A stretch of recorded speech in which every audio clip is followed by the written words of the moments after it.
signs of being haunted too. I hope you enjoy. The next one is A Voice in the Desert. Two young men in their 20s, Josh and Dan, went on a camping trip together in a desert in New Mexico. They didn't take much with them besides sleeping bags, food, and materials for a fire.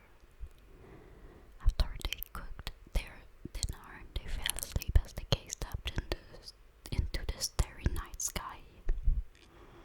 The beauty and peace of the trip were short-lived, however. In the early hours of the morning, Josh was startled awake by what sounded like Dan's voice but frantic. The voice said, "Come here, quick, look." Sleepy and confused, Josh got up to see what his friend was talking about. He heard again, "Come here, quick, look." It sounded unnatural, a perfect repetition.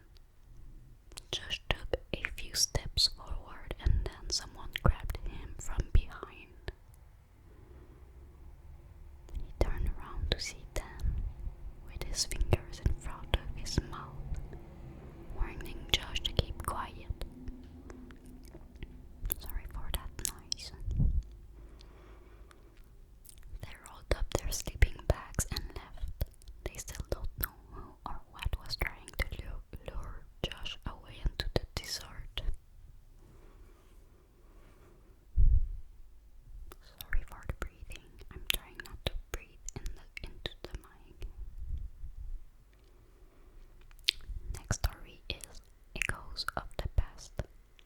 A young bachelor at the beginning of his career became very successful very quickly, so he bought himself a house. One morning, he awoke to the sound of running water. He rushed to the bathroom and saw that the bathtub faucet was running on full blast. He was perturbed by this as he lived alone. A week later, it happened again. Only this time it wasn't just one faucet, it was all the faucets in the house. The young man called a repairman to fix the pipes and water damage, but as it turned out, the pipes weren't broken. The repairman, a local, seemed visibly shaken. "What's wrong?" the bachelor asked. "The woman who lived here before you," said the repairman. "She drowned in that bathtub."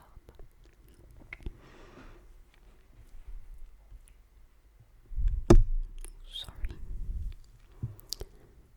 No one steals twice. Jen went to the same convenience store every day after school for a snack. Over time, she became good friends with the cashier, Lucy.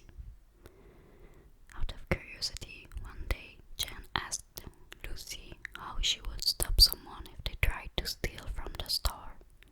Lucy replied, "Oh, no one ever steals